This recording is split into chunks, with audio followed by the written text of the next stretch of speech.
Ini adalah antara jam yang viral sekarang kerana combination of the colours. Tengok pada bahagian bezel dia. Ada banyak accent colours yang ditambah. Nampak? Kalau ikutkan asalnya bezel dia warna hitam. Tapi disebabkan dia ada accent-accent yang lain, itu yang tambah lagi menarik. Kalau pada harga pasaran adalah RM735.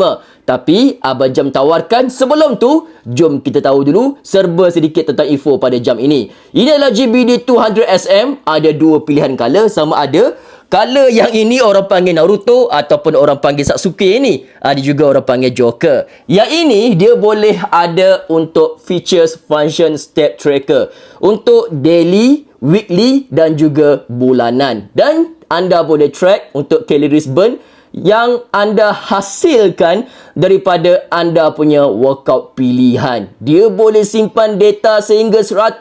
Boleh connect dengan phone. Dan kalau anda nak tahu dari segi cara penggunaannya, satu persatu Abang Jam akan kongsikan pada akaun Abang Jam. Ada dua tau akaun Abang Jam ni. Anda kena follow untuk ketahui macam mana cara nak guna. Dan untuk yang ini, boleh tengok bila Abang Jam sarungkan pada tangan, memang nampak cantik dengan dia punya display menggunakan MIP, iaitu Memory in Pixel, yang dikeluarkan pada November 2021. RM dengan Abang Jam hanya 599.